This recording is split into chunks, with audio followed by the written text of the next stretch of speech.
Hello students, how are you? I hope you all are doing well. Now students, as you know, this is your social science class and today we will read social science history, our past, volume 2nd, class 7 and students chapter number 10. Okay, and the chapter number 10 is 18th century political formations. Okay, today we have to start from page number 148. Okay, page number 148 and students, this is video 5 of chapter number 10. So let's start. Seizing independence. Okay, independence means आज़ादी, seizing means हासिल करना. Okay, so seizing independence, आज़ादी हासिल करना. The Sikhs. Okay, the organization of the Sikhs into a political community during the 17th century. See chapter 8, helped in regional state building in the Punjab. Several battles were fought by Guru Gobind Singh against the Rajput and Mughal rulers, both before and after the institutions of the Khalsa in 1699. After his death in 1708, the Khalsa rose in revolt against the Mughal authority under Banda Bahadur leadership, declared their sovereign rule by striking coins in the name of Guru Nanak and Guru Gobind Singh and established their own administration between the Satluj, between the Satluj and the Jamuna. Banda Bahadur was captured in 1715 and executed in 1716. Okay, so the Sikh, अब हम पढ़ेंगे students Sikh के बारे में. The organization of the Sikhs into a political community during the 17th century. See chapter 8, helped in regional state building in the Punjab. Okay, अध्याय 8 में chapter 8 में हमने पढ़ा कि 17वीं शताब्दी के दौरान सिख एक राजनीतिक समुदाय के रूप में गठित हो गए थे. ठीक है, पॉलिटिकल कम्युनिटी के रूप में ये गठित हो गए थे. And during the 17th century helped in regional states building in the Punjab, जिससे कि जो पंजाब के जो क्षेत्रीय राज्य निर्माण थे, ठीक है, रीजनल स्टेट्स बिल्डिंग, जो क्षेत्रीय राज्य निर्माण को काफ़ी क्या मिला, बढ़ावा मिला, उसमें उसे बढ़ने में, उसको डेवलप होने में बहुत ज़्यादा सहायता मिली. ठीक है, several battles were fought bye Guru Govind Singh against the Rajput and Mughal rulers both before and after the institutions of the Khalsa in 1699. Okay, तो स्टूडेंट्स, गुरु गोविंद सिंह ने 1699 में खालसा पंथ की स्थापना से पूर्व और उसके पश्चात राजपूत के मुगल शासकों के विरुद्ध काफ़ी लड़ाइयाँ करी. वे काफ़ी उन्होंने युद्ध किया, उन्होंने फॉट किया, both before and after the institutions of the Khalsa in 1699. Okay, तो गुरु गोविंद सिंह ने स्टूडेंट 1699 में 1699 में खालसा पंथ की स्थापना से पूर्व और उसके पश्चात राजपूत व मुगल शासकों के खिलाफ कई लड़ाइयाँ लड़ी. After his death in 1708, the Khalsa rose in revolt against the Mughal authority under Banda Bahadur leadership, declared their sovereign rule by striking coins in the name of Guru Nanak and Guru Gobind Singh and established their own administration between the Sutlej and the Jamuna. Okay, और जब 1708 में students गुरु गोविंद सिंह की मृत्यु हुई, तो उनकी मृत्यु के पश्चात जो बंदा बहादुर के नेतृत्व में खालसा ने मुगल सत्ता के खिलाफ काफ़ी विद्रोह किए. ओके, और उन्होंने क्या किया, बाबा गुरु नानक और गुरु गोविंद सिंह के नामों वाले जो कॉइन्स थे, जो सिक्के थे, उनको गढ़कर अपने शासन को क्या बता दिया, सार्वभौम बता दिया. ठीक है, और इसके साथ साथ सतलुज और यमुना नदियों के बीच के क्षेत्र में उन्होंने अपने एडमिनिस्ट्रेशन की, अपने प्रशासन की भी स्थापना की. Okay, Banda Bahadur was captured in 1715 and executed in 1716. Okay, और 1715 में बंदा बहादुर को बंदी बना लिया गया और उसे 1716 में मार दिया गया. ओके, तो अब हम पढ़ेंगे सीजिंग इंडिपेंडेंस द सिख के बारे में. हमने क्या पढ़ा स्टूडेंट्स कि जो सिखों का जो संगठन था, ठीक है, में 17वीं शताब्दी के दौरान सिखों का जो संगठन था वह एक राजनीतिक समुदाय के रूप में गठित हो गया. और इसके राजनीतिक समुदाय के रूप में गठित होने के कारण जो पंजाब के क्षेत्रीय राज्य निर्माण थे उनको काफ़ी बढ़ावा मिला. ठीक है, और गुरु गोविंद सिंह ने 1699 में खालसा पंथ की स्थापना से पूर्व और उसके पश्चात राजपूत व मुगल शासकों के खिलाफ कई लड़ाइयाँ लड़ी. ओके, और 1708 में गुरु गोविंद सिंह की मृत्यु के बाद बंदा बहादुर के नेतृत्व में खालसा ने मुगल सत्ता के खिलाफ विद्रोह किए. उन्होंने बाबा गुरु नानक और गुरु गोविंद सिंह के नामों वाले सिक्के गढ़कर अपने शासन को सार्वभौम बताया. ओके, और स्टूडेंट सतलुज और यमुना नदियों के बीच के जो क्षेत्र थे उन्होंने अपने उसमें जितना भी एडमिनिस्ट्रेशन था उसकी स्थापना की. और 1715 में बंदा बहादुर को फिर बंदी बना दिया गया और फिर 1716 में उनको मार दिया गया. Okay, here you can see some pictures students. figure 7 sword of महाराजा रंजीत सिंह. आप यहाँ पर देख सकते हैं sword मीन्स तलवार. महाराजा रंजीत सिंह की तलवार को आप यहाँ पर देख सकते हैं. Okay, and this is a painting. Alright, बहुत ही अच्छी पेंटिंग यहाँ पर बनाई गई है. ओके, नाउ जो कि सिखों से जुड़ी हुई पेंटिंग है. Now under a number of able leaders in the 18th century the Sikh organised themselves into a number of bands called jats. Okay, and later on misls. Their combined forces were known as the Grand Army Dal Khalsa. ठीक है, Dal Khalsa. Khalsa the entire body used to meet at Amritsar at the time of Baisakhi and Diwali to take collective decisions known as resolutions of the Guru Matas. A system called Rakhi was introduced. Okay, a system called Rakhi was introduced, offering protection to cultivators on the payment of a tax of 20% of the produce. Okay, so under a number of able leaders, ठीक है, under a number of able leaders in the 18th century the Sikh organized themselves into a number of bands called jat. Okay, so 18वीं शताब्दी में कई able leaders थे, कई योग्य नेताओं के नेतृत्व में सिखों ने अपने आप को पहले जत्थों में और बाद में मिसलों के रूप में संगठित किया. ठीक है, तो क्या हुआ था, बहुत कुशल नेताओं, ओके, बहुत योग्य नेताओं के नेतृत्व में 18वीं शताब्दी में सिखों ने अपने आप को बंस कॉल्ड, मतलब अपने समुदाय को, अपने गढ़ को, ओके, उनको अपने आप को पहले जत्थों में, किसमें, जथास, ठीक है, जत्थों में, और लेटर ऑन मिसल, और बाद में मिसलों में संगठित कर दिया. Their combined forces were known as the grand army Dal Khalsa. ठीक है, और उनका यह जो संगठन था, उनके जो ये जत्थे थे और जो ये मिसलें थी, इनकी एक संयुक्त सेना बनी जो कि दल खालसा कहलाती थी. The entire body used to meet at Amritsar at the time of Baisakhi and Diwali to take collective decisions known as revolutions of the Guru Matas. Okay, गुरु और गुरु माताज.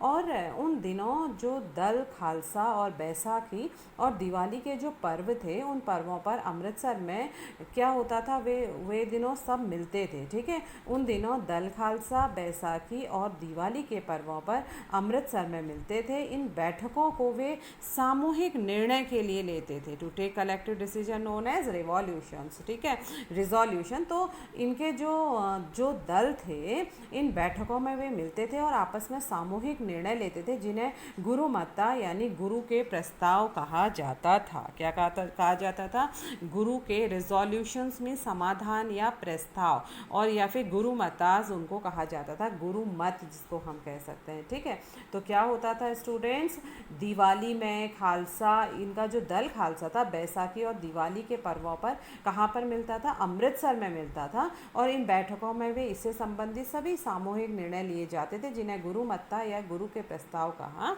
जाता था। A system called rakhi was introduced offering protection to cultivators on the payment of a tax of 20% of the produce. Okay, और सिखों ने राखी व्यवस्था भी स्थापित की थी। Okay student, a system called rakhi was introduced, ठीक है। तो सिखों ने राखी व्यवस्था भी स्थापित की, जिसमें क्या था, जिस व्यवस्था में offering protections to cultivators on the payment of a tax of ₹20, tax of 20% of the produce, जिसके अंतर्गत किसानों से उनकी उपज का 20% टैक्स के रूप में लिया जाता था और उसके बदले में उनको प्रोटेक्शन दी जाती थी, उनको प्रोटेक्शन ऑफर किया जाता था। मीन्स कि उस सिखों ने अपने समुदाय में उस समय अपने प्रशासन में एक राखी व्यवस्था भी स्थापित की थी, जिसके अंतर्गत वे क्या करते थे, वे किसानों से उनकी उपज का 20% कर के रूप में लेकर बदले में उन्हें संरक्षण प्रदान किया करते थे। Okay, now Guru Govind Singh had inspired the Khalsa with the belief that their destiny was to rule Raj Karega Khalsa. Their well-knit organization enabled them to put up a successful resistance to the Mughal governors first and then to Ahmad Shah Abdali, who had seized the rich province of the Punjab and the Sarkar of the rich province of the Punjab and the Sarkar of Sirhind from the Mughals. Okay, the Khalsa declared their sovereign rule by striking their own coin again in 1765. Significantly, this coin bore the same inscriptions as the one on the orders issued by the Khalsa in the time of Banda Bahadur. Okay, so Guru Govind Singh had inspired the Khalsa with the belief that their destiny was to rule Raj Karega Khalsa. ठीक है, तो गुरु गोविंद सिंह ने खालसा को प्रेरित किया था, okay, कि शासन उनके भाग्य में है। तो जैसे कि उन्होंने एक मोटो बोला था कि राज करेगा खालसा, ठीक है। तो गुरु गोविंद सिंह ने खालसा को प्रेरित किया था कि शासन उनके भाग्य में है और खालसा राज करेगा। Okay, their well knit organisation enabled them to put up a successful resistance to the Mughal governors first and then to Ahmad Shah Abdali, who had seized to the rich province of the Punjab and the Sarkar of Sirhind from the Mughals। ठीक है, तो क्या हुआ था students, जैसे कि गुरु गोविंद सिंह खालसा को प्रेरित किया कि शासन उनके भाग्य में है और अपने इन सुनियोजित संगठन के कारण खालसा पहले तो मुग़ल सूबेदारों के खिलाफ और फिर अहमद शाह अब्दाली के खिलाफ सफल विरोध प्रकट कर पाया था। ठीक है, और स्टूडेंट जो अहमद शाह अब्दाली थे उन्होंने मुग़लों से पंजाब का समृद्ध प्रांत और सरहिंद की सरकार को अपने कब्जे में कर लिया था। ठीक है, एंड द सरकार of Sirhind from the Mughals. ठीक है, तो क्या हुआ था, जो अहमद शाह अब्दाली थे उन्होंने मुग़लों से पंजाब का समृद्ध प्रांत, जो भी प्रॉस्पेरेट राज्य प्रोविंस उनके पास था, उसको और सरहिंद की सरकार को अपने कब्जे में कर लिया था। Okay, the Khalsa declared their sovereign by striking their own coin again in 1765. Significantly, this coin bore the same inscriptions as the one on the orders issued by the Khalsa in the time of Banda Bahadur. ठीक है, तो खालसा ने 1765 में अपना सिक्का गाड़कर सार्वभौम शासन की घोषणा की। ठीक है, और यह बहुत इम्पॉर्टेंट था। ठीक है, significantly this coin bore the same inscriptions as one on the orders issued by the Khalsa in the time of Banda Bahadur. Khalsa ने 1765 में अपना सिक्का गढ़कर सार्वभौम शासन की घोषणा की। ठीक है। और यह महत्वपूर्ण है कि सिक्के पर जो उत्कीर्ण शब्द थे वह वही थे, सेम इंस्क्रिप्शंस थे, वे वही थे जो बंदा बहादुर के समय में खालसा के आदेशों में पाए जाते थे। ठीक है स्टूडेंट्स, तो क्या हुआ था कि गुरु गोविंद सिंह ने खालसा को प्रेरित किया था कि शासन जो है वे उनके भाग्य में, वे कहते थे कि राज करेगा खालसा। ठीक है, इस प्रकार अपने सुनियोजित ढंग के कारण खालसा पहले मुगल सूबेदारों के खिलाफ और फिर अहमद शाह अब्दाली के खिलाफ सफल विरोध प्रकट कर सके। ओके, और अहमद शाह अब्दाली ने मुगलों से पंजाब का समृद्ध प्रांत और सरहिंद की सरकार को अपने कब्जे में कर लिया था। ठीक है, और खालसा ने 1765 में अपना सिक्का गढ़कर सार्वभौम शासन की घोषणा की। यह महत्वपूर्ण है कि सिक्के पर उत्कीर्ण शब्द वही थे जो बंदा बहादुर के समय में खालसा के आदेशों में पाए जाते थे। Okay, the Sikh territories in the late 18th century extended from the Indus to the Jamuna, but they were divided under different rulers. One of them, Maharaja Ranjit Singh, reunited these groups and established his capital at Lahore in 1799. Okay, the Sikh territories in the late 18th century extended from the Indus to the Jamuna, but they were divided under different rulers. ठीक है, 18वीं शताब्दी के अंतिम भाग में सिख इलाके सिंधु से यमुना तक फैले हुए थे। कहाँ से फैले हुए थे? सिंधु से यमुना तक फैले हुए थे। ठीक है, और यद्यपि ये विभिन्न शासकों में बटे हुए भी थे। ठीक है, but they were divided under different rulers, लेकिन ये अलग अलग शासकों के साथ बटे हुए थे।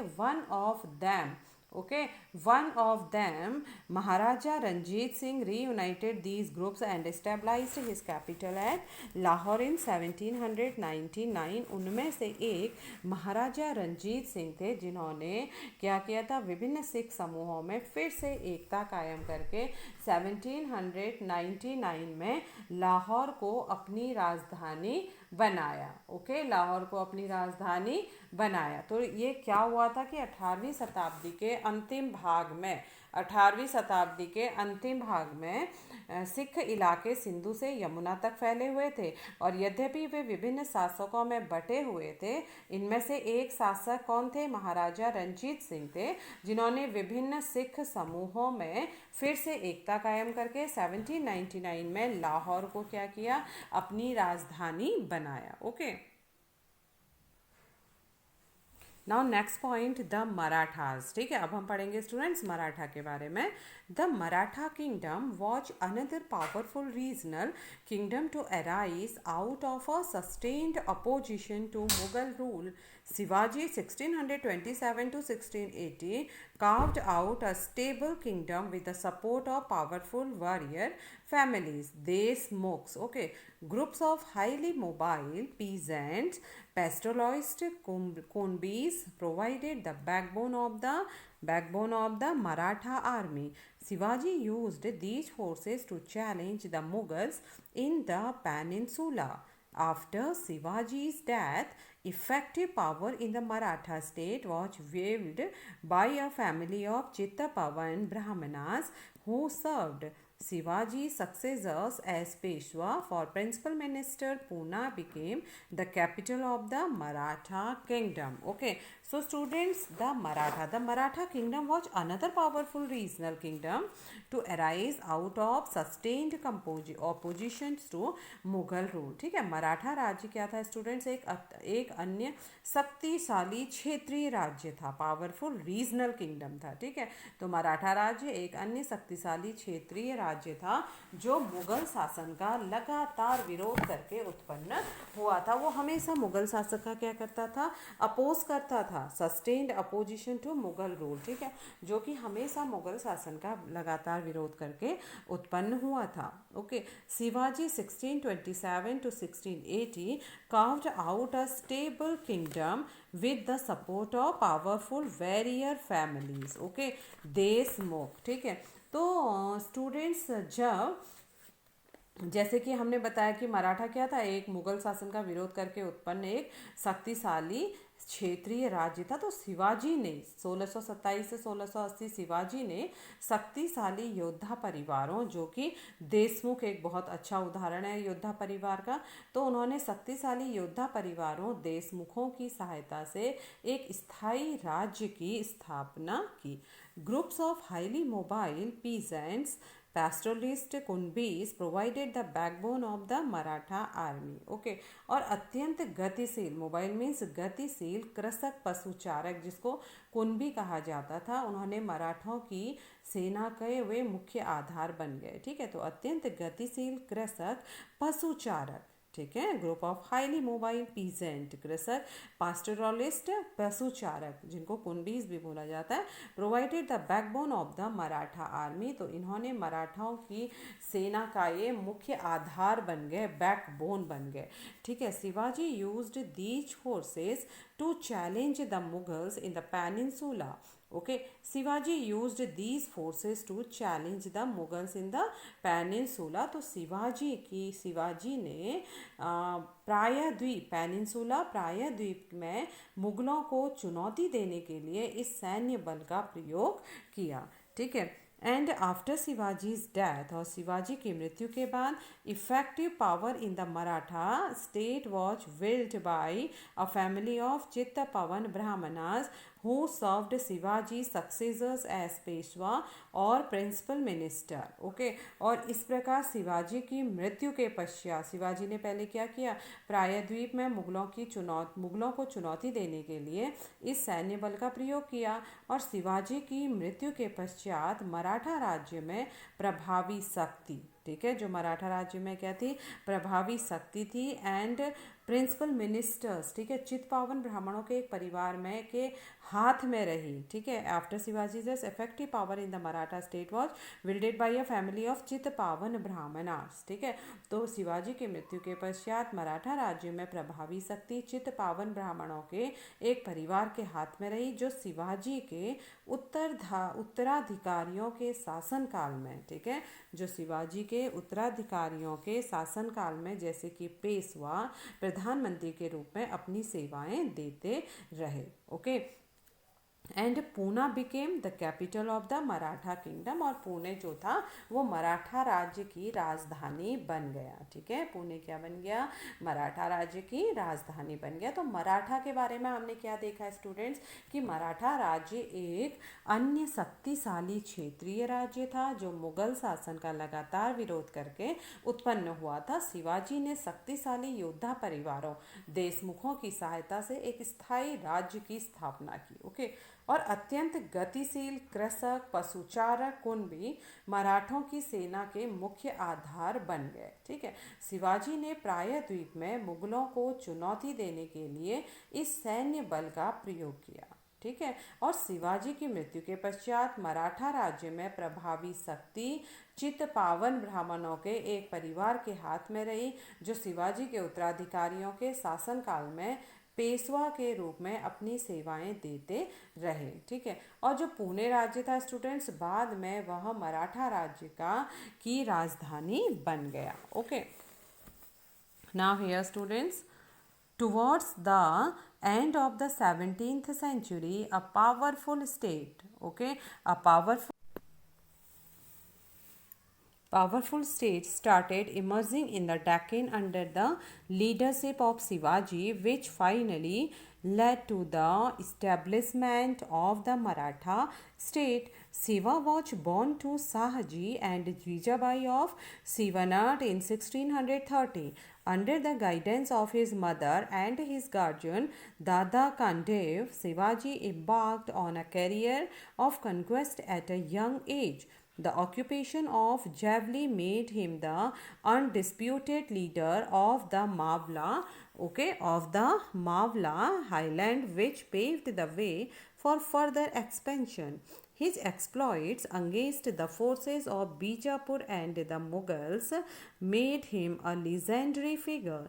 He often resorted to guerrilla warfare against his opponents by introducing an efficient administrative system supported by a revenue collection method based on Chauth and Sardes Mukhi. He laid the foundations of a strong Maratha state. Okay, so towards the end of the 17th century, a powerful state started emerging in the Deccan under the